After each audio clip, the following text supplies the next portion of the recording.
Hello friend, मैं हूं इमरान और स्वागत करता हूं आपका IAS PCS एकेडमी में।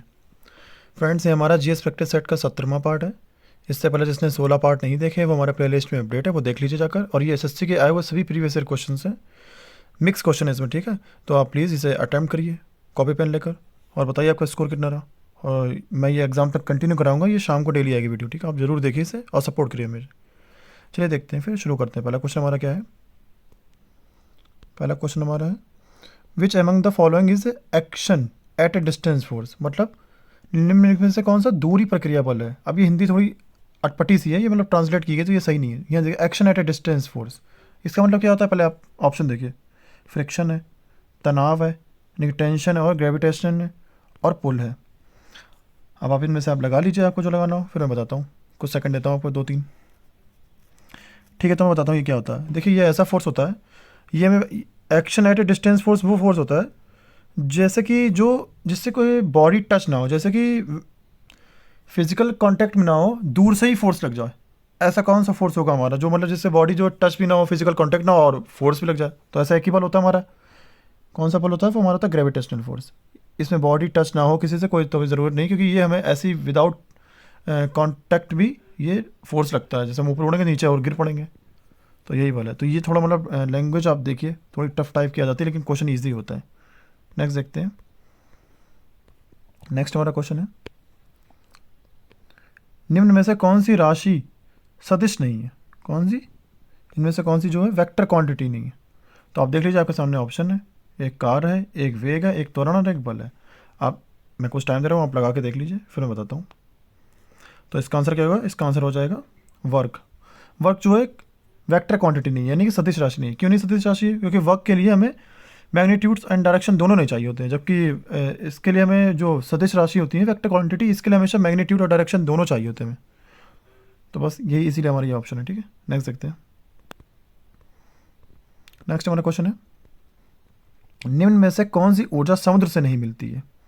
तो आप इंग्लिश में बोले जी which of the following energy is not from sea, मतलब सी से नहीं मिलती है, समुद्र से नहीं मिलती। तो कौन सी? वेब एनर्जी है, या फिर जियो थर्मल एनर्जी, या फिर ओशन थर्मल एनर्जी है, या फिर टाइडल यानी कि ज्वारी एनर्जी। तो आप देख लीजिए, तो ये ऑप्शन क्या हो जाएगा? ये हमारा आंसर हो जाएगा जियो थर्मल एनर्जी। ये जो है हमें समुद्र से नहीं मिलती। देखो यहीं से पता चल रहा है आपको, तापीय है, भूतापीय, यानी कि अर्थ के सरफेस से मिलती है, अर्थ के सरफेस से, ठीक है। ना कि ये हमें वे इससे ओशन से हमें सागरी मिल जाएगी, ज्वारी मिल जाएगी, तरंगी दोनों मिल जाएंगी, ये सब मिल जाएंगी, बाकी ये नहीं मिलेगी। नेक्स्ट देखते हैं। नेक्स्ट हमारा क्वेश्चन है एक सीधी रेखा में गति कर रही वस्तु के द्वारा लगाया जाने वाला बल डैश गुणा बल के बराबर होता है। मतलब क्या कह रहा है? कह रहा है कि power exerted by an object moving in a straight line is equal to force multiplied by. तो ये किसके बराबर होगा? किसके मल्टीप्लाई के बराबर होगा? तो किसके? वेग के होगा, या फिर कार्य के होगा, त्वरण के होगा, विस्थापन के होगा? तो ये किसके मल्टीप्लाई के बराबर होगा? आप देख लीजिए, फिर मैं बताता हूँ आपको। ये होगा हमारा किसके? वेलोसिटी के, ठीक है। यानी कि लाइन इजकल टू क्या होता है? सीधी रेखा मतलब क्या होता है? वेलोसिटी मल्टीप्लाई फोर्स, याद रखिएगा फॉर्मूला, ठीक है। नेक्स्ट देखते हैं। नेक्स्ट वाला क्वेश्चन है पृथ्वी की ऊष्मा से प्राप्त ऊर्जा को क्या कहा जाता है? यानी कि जो हमें अब ये क्या कर रहा है, ये बोल रहा है the energy drive from the heat of the earth, यानी कि हमें ये अर्थ से मिल रही है। किससे? अर्थ से मिल रही है, अर्थ के सरफेस से। तो कौन सी होगी? देखिए आप, जियो थर्मल एनर्जी, या फिर सोलर एनर्जी, या फिर बायोगैस, या फिर टाइडल एनर्जी। तो बताइए अर्थ के सरफेस से हमें क्या मिलता है? ये मिलती है जियो थर्मल एनर्जी, जो अभी बताया था, ये समुद्र से नहीं मिलती, इसलिए नहीं क्योंकि ये अर्थ के सरफेस से मिलती है। सौर ऊर्जा तो सूर्य से मिलती है, बायोगैस ये हमें उससे मिलती है, जैसे कि गोबर ओबर गैस से। और ज्वारी ऊर्जा किससे मिलती है? ये हमें समुद्र से मिलती है। तो इसीलिए हमें कौन सी हुई? अर्थ से, ये भूतापीय ऊर्जा, ठीक है। नेक्स्ट देखते हैं। नेक्स्ट हमारा क्वेश्चन है रडार सिस्टम में उपयोग की जाने वाली तरंगे हैं, यानी कि रडार जो होता है हमारा रडार सिस्टम, इसमें कौन सी वेव्स यूज़ होती हैं? अल्ट्रा वायलेट होती हैं, या फिर इंफ्रारेड में होती हैं, या फिर माइक्रो, या फिर रेडियो?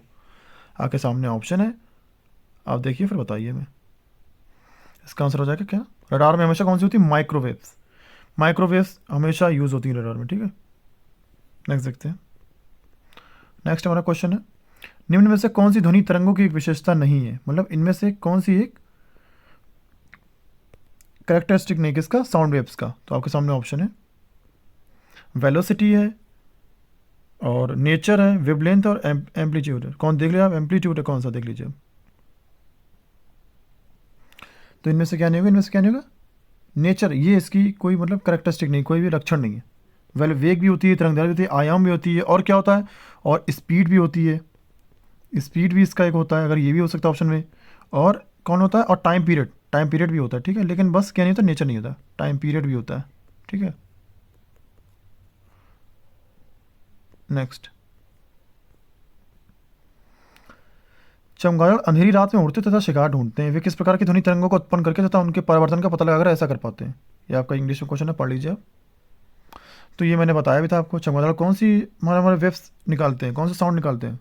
तो देखिए आप, आपके सामने ऑप्शन है, सोनिक वेव्स, या फिर हाइपरसोनिक वेव्स, या सबसोनिक वेव्स, या फिर अल्ट्रासोनिक वेव्स। तो चमगादड़ कौन से निकालते हैं वेव्स? ये हमेशा निकालते हैं अल्ट्रासोनिक, ठीक है। ये आपको बताया था हमने, क्योंकि चमगादड़ जो है कभी भी देख नहीं सकता, ये हमेशा अल्ट्रासोनिक साउंड वेव्स छोड़ता है। और जैसे इसके सामने कोई ऑब्जेक्ट आता है तो इसकी साउंड वेव्स इसी से वापस टकराती हैं, तो वहीं से एकदम से हट जाता है ये। तो ऐसा लगता है कि इसे दिख रहा है या फिर रात को दिख रहा है, ऐसा कुछ नहीं, इसे दिखता कभी नहीं, ये हमेशा साउंड वेव से ही मूव करता है, ठीक है, अल्ट्रासोनिक। नेक्स्ट देखते हैं।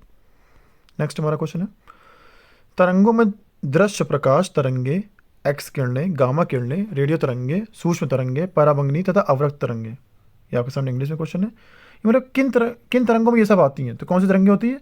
क्या ये मैकेनिकल होती हैं, या फिर मैग्नेटिक होती हैं, या फिर इलेक्ट्रोमैग्नेटिक यानी विद्युत चुंबकीय होती हैं, या फिर इलेक्ट्रिक होती हैं? आप देख लीजिए अच्छे से। तो ये कौन सी होती है हमेशा? विद्युत चुंबकीय, इलेक्ट्रोमैग्नेटिक, ठीक है, आप याद रखिएगा हमेशा। ये जो तरंगे जितनी भी, ये सब इनमें आती हैं, ठीक। नेक्स्ट देखते हैं। नेक्स्ट हमारा क्वेश्चन है, यूरोप के लोगों द्वारा श्रीलंका के किस पर्वत का नाम बाइबल रॉक रखा गया? Which Sri Lankan mountain is named blue Bible rock by the people of Europe? मतलब यूरोप के लोग जो है, श्रीलंका में ये रॉक है जो, इससे क्या बोलते हैं? इसे बाइबल रॉक बोलते हैं। कौन सी रॉक है देखिए आप, ये कौन सी है? कि ये गोंगाला है, या फिर नुमुनकुला है, या फिर हुन्नास गिरिया है, या फिर बथाले गला, या फिर बटले गला? तो कौन सा है? ये बटले गला, ये आंसर है, ठीक है इसका। देख सकते हैं, विश्व का सबसे ऊंचा पोलो मैदान जो कहाँ पर स्थित है? ये देखिए, ये भी पूछ सकते हैं कि विश्व का सबसे ऊंचा पोलो मैदान कहाँ पर स्थित है। तो आप ये जगह नेक्स्ट, ये भी क्वेश्चन हो सकता है, पाकिस्तान में स्थित है। अब वो कहाँ, अब वो है क्या, क्या नाम है उसका? शंदूर नाम है, या फिर ओकारा नाम है, या कसूर, या अटक? देख लीजिए आप। तो ये क्या है? ये शंदूर है, ठीक है। ऑप्शन क्या हमारा? ए, शंदूर। नेक्स्ट देखते हैं, इसे पाकिस्तान की छत भी बोलते हैं, रूफ ऑफ द वर्ल्ड, मतलब रूफ ऑफ द वर्ल्ड भी बोलते हैं इसे, और पामीर के पटरा को भी बोलते हैं, याद रखिएगा। लेकिन ये पोलो का मैदान है। अफगानिस्तान के साथ भारतीय सीमा की लंबाई कितनी है? तो what is the length of the Indian border with Afghanistan? क्या 106 है, या फिर 575 किलोमीटर, या 755 किलोमीटर, या फिर 601 किलोमीटर? तो कितनी होगी? ये है 106 किलोमीटर। और एक बात और है कि इंडिया और अफगानिस्तान को बांटने वाली रेखा क्या है, इमेजिनरी लाइन कौन सी होती है? उसे हम लोग बोलते हैं डूरंड। क्या? डूरंड, ये याद रखिएगा आप, डूरंड, ठीक है। ये भी पूछ सकते हैं। देख सकते हैं, मूसी तथा भीम नदी की सहायक नदी है। मतलब ये मूसी है, एक मूसी रिवर, और एक भीमा। ये किसकी ट्रिब्यूटरीज है, किस रिवर की? तो आपके सामने ऑप्शन है, महानदी एक ऑप्शन, एक है कृष्णा है, और एक है कावेरी, और एक है ब्रह्मपुत्र। तो आप देख लीजिए, तो इसका सही आंसर क्या हो जाएगा? कृष्णा इसकी सहायक नदी है, ठीक है। ये मूसी है, भीम है। तो और एक बात और है, ये कृष्णा नदी कहाँ से सोर्स इसका, मतलब उद्गम स्थल का, कहाँ से ये निकलती है? तो आप याद रखिए, ये हमेशा कहाँ से निकलती है? महाबलेश्वर से निकलती है, महाबलेश्वर, महाबलेश्वर, यहाँ से ये निकलती है, ठीक है। और ये महाबलेश्वर कहाँ है? ये महाबलेश्वर महाराष्ट्र में है। महाराष्ट्र में कहाँ है? महाराष्ट्र में है, सतारा डिस्ट्रिक्ट में, याद रखिएगा। और ये कहाँ गिर जाती है? बंगाल की खाड़ी में गिर जाती है, ठीक है। चलिए नेक्स्ट देखते हैं, बगलिहार बांध किस नदी पर बनाया गया? कौन सा बांध? बगलिहार, देख लीजिए आप, बगलिहार बांध। तो पहला ऑप्शन हमारा चेनाब, रावी, सतलुज, या सिंधु? तो कहाँ पर, किस पे बनाया गया? ये चेनाब पर बनाया गया। और चेनाब कहाँ पर है? ये जम्मू कश्मीर में। और जम्मू कश्मीर में कहाँ पर? डोडा डिस्ट्रिक्ट में, याद रखिएगा, ठीक है। और इस पर हाइड्रो पावर एक प्रोजेक्ट भी लगाया गया था, इसीलिए ये पूछा गया था। तो अभी भी पूछ सकते हैं, तो याद रखिएगा आप, ठीक है। नेक्स्ट देखते हैं,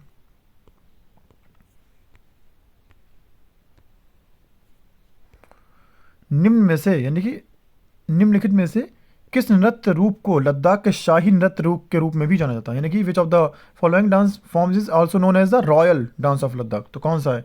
क्या ये याक नृत्य है, या फिर जबरो नृत्य है, या फिर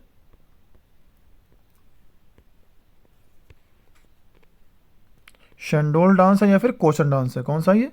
तो ये है शोंडोल डांस। और ये क्या मतलब, ये पहले ये होता था कि मतलब ये डांस है जो ये वहाँ के राजा के लिए लोग परफॉर्म करते थे, इसीलिए इसे शाही नृत्य बोलते हैं, याद रखिएगा, इसीलिए बोलते हैं, ठीक है। और ये कहाँ था? ये लद्दाख का नृत्य, ये भी ध्यान रखिएगा। नेक्स्ट देखते हैं।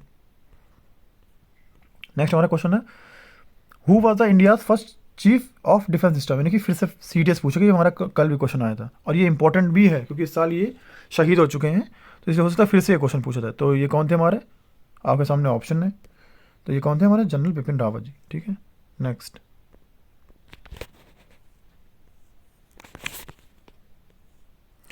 भारत के प्रथम पिछड़ा वर्ग आयोग की अध्यक्षता ने की, यानी कि भारत के जो first backward class commission of India was headed, मतलब first backward class commission India was headed by, मतलब किसने अध्यक्षता की थी फर्स्ट बैकवर्ड क्लास वर्ग की, ठीक है। तो देखिए आपके सामने ऑप्शन है, गोपाल कृष्ण गोखले हैं, या फिर काका कालेकर है, या फिर लोकमान्य तिलक, या नानाजी देशमुख है? बताइए आप कौन थे?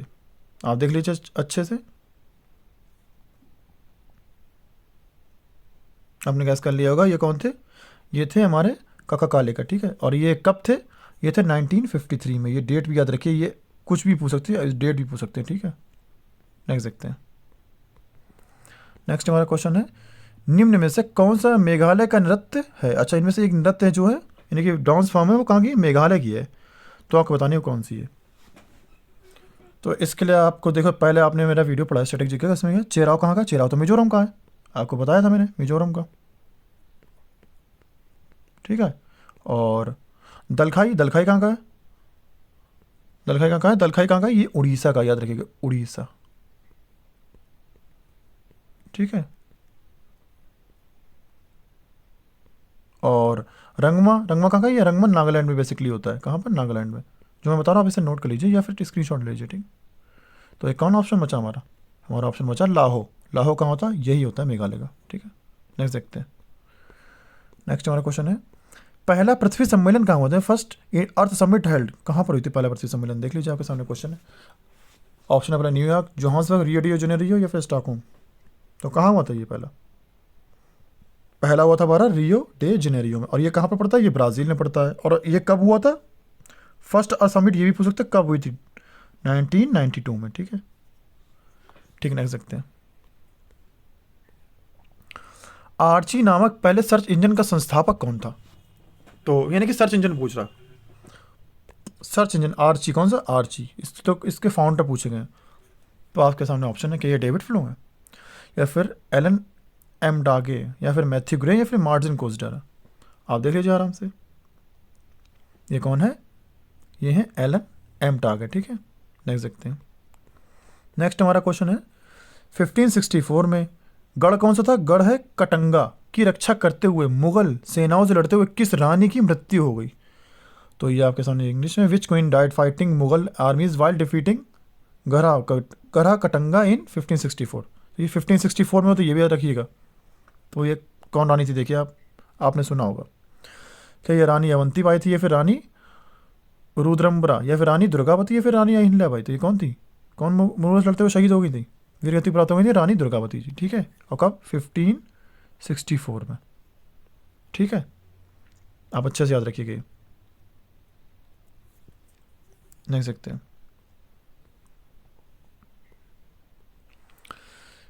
निम्न में से कौन मध्य प्रदेश का एक विरासत स्थल है, यानी कि हेरिटेज साइट है, कहाँ की? एमपी की। तो देख लीजिए आप, भीमबेटका है, या फिर सासाराम है, या फिर सासाराम है, या फिर हम्पी, या फिर लेपाक्षी है? तो कौन सा है? ये है भीमबेटका। मैं थोड़ा आपको टाइम दे रहा हूँ, जैसे आप ऑप्शन सेलेक्ट कर लीजिए, पता चला मैं जल्दी बता देता हूँ आंसर, आप लोग देख भी नहीं पाते हैं क्वेश्चन, इसलिए मैं थोड़ा टाइम दे रहा हूँ आपको, ठीक है। 1799 में महाराजा सवाई प्रताप सिंह ने किस भारतीय स्मारक का निर्माण किया था?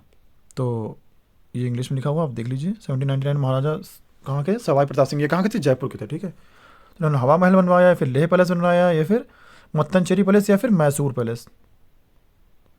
मैसूर पैलेस। तो आप देख लीजिए, आप आंसर जब तक लगा लीजिए। आपने लगा लिया होगा। ये क्या है, हवा महल है, ठीक है। ये जयपुर में बहुत फेमस जगह है। और हवा महल ऐसे क्यों कहते हैं कि पता है, इसमें काफ़ी विंडोज़ हैं, लगभग 950 अप्रॉक्स हैं, या फिर इससे ज़्यादा ही विंडोज़ हैं। आप घूमने भी गए होंगे बहुत सारे लोग, तो ये नहीं बनवाया था, ठीक है। नेक्स्ट देखते हैं। नेक्स्ट हमारा क्वेश्चन है, सफदरगंज का मकबरा एक बगीचे के बीच में स्थापित है, इसे शुजाउद्दौला ने बनवाया था। कहाँ पर बनवाया था ये पूछा गया। तो कहाँ बनवाया था ये, आपके सामने ऑप्शन है, यूपी में बनवाया था, या फिर उत्तराखंड में, या फिर दिल्ली में, या फिर बिहार में। तो आप देख लीजिए, आप ऑप्शन लगा लीजिए। ये बनवाया था दिल्ली में, ठीक है। नेक्स्ट देखते हैं, 18वीं सेंचुरी में बनवाया था, ठीक। नेक्स्ट हमारा क्वेश्चन है, निम्न में से किस राजा को नेपाल राज्य का संस्थापक माना जाता था। कहाँ का पूछा है, founder of the kingdom of Nepal, ठीक है। तो कौन है, आप पहचानिए इसमें से। आपके सामने 4 ऑप्शन है ये, राणा बहादुर शाह, त्रिभुवन वीर विक्रम सिंह, या फिर पृथ्वी नारायण शाह, या फिर महेंद्र विक्रम शाहदेव। आप देख लीजिए, आपके सामने ऑप्शन है। तो ये कौन थे, ये थे पृथ्वी नारायण शाह, ठीक है। और ये कब इन्होंने फाउंड किया था, ये और डेट और इन्होंने किया था, नेपाल की स्थापना मतलब कब की थी, नेपाल उसके साम्राज्य की 1768, ठीक है। डेट नोट कर लिया करिए, या फिर आप स्क्रीनशॉट ले लिया करिए। नेक्स्ट देखते हैं, किस वर्ष में ईस्ट इंडिया कंपनी को पूर्व और दक्षिण पूर्व एशिया और भारत के साथ व्यापार के शोषण के लिए संयुक्त किया गया था। तो आपके सामने ऑप्शन है, in which year was the East India company incorporated for the exploitation of trade with East and South East Asia and India. तो ऑप्शन क्या है आपका, 1612 है, या फिर 1605 है, या फिर 1596 है, 1600 है। तो क्या है, ये है 1600, ठीक है। नेक्स्ट देखते हैं, भारत के संविधान में निम्न में से किस संशोधन के तहत चुनाव के बाद किसी अन्य पार्टी को अवैध बना दिया जाता है। तो ये आपको कल ही बताया था, बस उन्होंने थोड़ा सा घुमा के पूछा है। कल मैंने आपको दल बदल कानून के बारे में बताया था, ये उसी से रिलेटेड है। कौन सा, 52वां संविधान संशोधन, ठीक है। और जो 10th शेड्यूल में, यानी कि 10वीं अनुसूची में। नेक्स्ट देखते हैं। नेक्स्ट हमारा क्वेश्चन है, भारत के संविधान में पहला संशोधन किस पर शोधन है, पहला अमेंडमेंट कब हो गया था हमारा। तो ये भी कल बताया था आपको, 1951 में। ये भी याद रखिए आप, ठीक है, ये पूछ सकते हैं। देख सकते हैं, 44वां संविधान संशोधन अधिनियम कब लागू किया गया था। फिर से 44th आ गया, कल मैंने आपको था संपत्ति वाला अधिकार वाला, यही तो है। तो कब हुआ था, ये हुआ था 1978 में हुआ था, फिर 1975 हुआ था, 1976 या 1972। तो ये कब हुआ था, 1978 में, ठीक है। नेक्स्ट देखते हैं, विच of the following words was inserted in the preamble by the constitution का 42 अमेंडमेंट। मतलब जो हमारे प्रेम्बल में नहीं, एक ही बार हमारी प्रस्तावना का संशोधन हुआ, वो भी 42वें संविधान संशोधन कब, 1976 में। तो इसमें कौन से शब्द जोड़े गए थे, या फिर इनमें से कौन सा एक शब्द जोड़ा गया, इनमें 4 शब्दों में देखिए 3 शब्द जोड़े गए, इनमें से कोई एक उसमें दे रखा है ऑप्शन में। तो क्या इक्वलिटी, या फिर लिबर्टी, या फिर जस्टिस, या फिर समाजवादी। तो इनमें से जो ऑप्शन है वो है सोशलिस्ट। जबकि 2 और जोड़े गए थे, कौन से जोड़े गए थे, इंटीग्रिटी यानी कि अखंडता, अखंडता ये भी जोड़ा गया था एक। और एक कौन सा जोड़ा गया था, एक जोड़ा गया था पंथ निरपेक्ष। कौन सा, पंथ निरपेक्ष, या फिर धर्म निरपेक्ष भी बोल सकते हैं, ठीक है, सेकुलरिज्म। तो एक ये जोड़ा गया था, एक समाजवादी जोड़ा गया था, और एक अखंडता जोड़ा गया था। ये तीनों जोड़े गए थे। नेक्स्ट देखते हैं,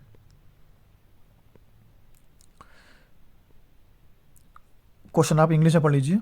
Which of the following articles of the Constitution of India was invoked by the Kerala government to the file a petition against the Citizenship Amendment Act। यानी कि CAA हमारा जो एक्ट आया था, उसमें केरल जो है सुप्रीम कोर्ट चला गया था। ये देखिए हिंदी में पढ़ लीजिए आप। केरल जो है सरकार के द्वारा 14 जनवरी 2020 को सर्वोच्च न्यायालय में नागरिकता संशोधन अधिनियम के विरुद्ध याचिका दायर करने के लिए भारत के संविधान किस अनुच्छेद के तहत किया था। अभी आप क्वेश्चन समझिए, अभी मैं पहले आप ऑप्शन देख लीजिए, जिसे आता है वो लगा ले। अब मैं आपको क्वेश्चन समझाता हूँ। क्वेश्चन ये कह रहा है कि अगर मान लो कभी ऐसा कोई बिल आता है, या फिर कभी भी केंद्र और राज्य आमने सामने आ जाते हैं, और जब राज्य कभी भी केंद्र की किसी चीज़ बात से सहमत नहीं है, किसी बिल से या फिर किसी योजना से, तो फिर क्या चलाता है, वो सुप्रीम कोर्ट चला जाता है। अब वो पूछा कि वो सुप्रीम कोर्ट किस आर्टिकल के तहत जाता है, क्योंकि सुप्रीम कोर्ट फिर डिसीजन लेगा कि क्या करना है क्या नहीं करना है, कि केंद्र को कि वो राज्य को बात माननी है या फिर वो कानून निरस्त कर देना है उस राज्य के लिए। तो ये आर्टिकल पूछा गया तुम्हारा। तो ये आर्टिकल हमारा कौन सा है, 131। बहुत इंपॉर्टेंट आर्टिकल है ये। मतलब केंद्र राज्य आपस में जब भी भिड़ जाते हैं तो यहीं से सुप्रीम कोर्ट पहुंच जाते हैं फिर ये। नेक्स्ट देखते हैं। नेक्स्ट हमारा क्वेश्चन है, किस अर्थशास्त्री ने अवसर लागत का सिद्धांत दिया था? कौन सा? अपॉर्चुनिटी कॉस्ट का। आपके सामने ऑप्शन है, देखिए। मिल्टन फ्रीडमैन ने, एडम स्मिथ ने, जॉन कीन्स ने, या फिर गॉटफ्रीड हैबियर ने? तो ये किसने दिया था? ये दिया था गॉटफ्रीड हैबियर, ठीक है। नेक्स्ट देखते हैं। नेक्स्ट हमारा क्वेश्चन है, जब उत्पादन शून्य के बराबर होता है तो परिवर्तनशील लागत क्या होती है? तो आपके सामने ऑप्शन है, यानी कि कैसा है, क्या हमारा बोल रहा है, ये बोला कि आउटपुट क्या है, जीरो है, तो हमारी वेरिएबल कॉस्ट क्या होगी? तो कांस्टेंट होगी, या फिर जीरो होगी, या फिर मिनिमम होगी, या फिर मैक्सिमम होगी? तो जब हमारा आउटपुट जीरो होगा तो हमारी वेरिएबल कॉस्ट भी क्या होगी? जीरो ही होगी। ये याद रखिएगा आप, ठीक है। ये इकोनॉमिक्स है, इसे मैं सही से लेकर आऊँगा, सब थ्योरी वाइज लेकर आऊँगा, लेकिन अभी तो फिर प्रैक्टिस चल रही है, तो आप इसे ऐसे ही देख लीजिए, बस याद कर लीजिए अगर जो याद समझ में आ रहा हो। नेक्स्ट क्वेश्चन हमारा, what is the value of all tangible resources such as raw materials and labour that are used in the production process called? मतलब लेबर और जो रॉ मटेरियल यूज़ होता है उस प्रोसेस को क्या कहते हैं? देखिए आप, सभी मूर्त संसाधनों जैसे कच्चा माल तथा श्रम जिनका इस्तेमाल उत्पादन की प्रक्रिया में किया जाता है, इनकी लागत को क्या कहते हैं? क्या ये रियल कॉस्ट होती है, या फिर वेरिएबल कॉस्ट होती है, फिर अपॉर्चुनिटी कॉस्ट, या फिर फिक्स कॉस्ट?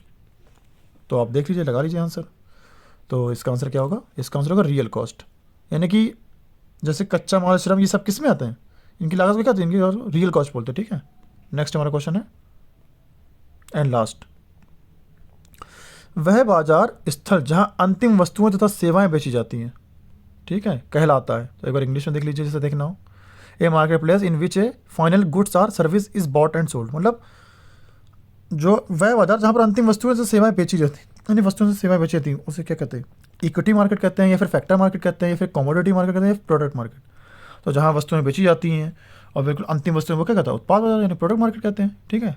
नेक्स्ट, तो यहाँ पर गाइस हमारा ये कंप्लीट हो गया है। प्लीज़ हमारे चैनल को सब्सक्राइब कीजिए, हमारे वीडियो को शेयर कीजिए, लाइक कीजिए और कमेंट कीजिए, बताइए आपको किसी चीज़ की कोई कमी, कोई सजेशन देना है, ठीक है। Thank you.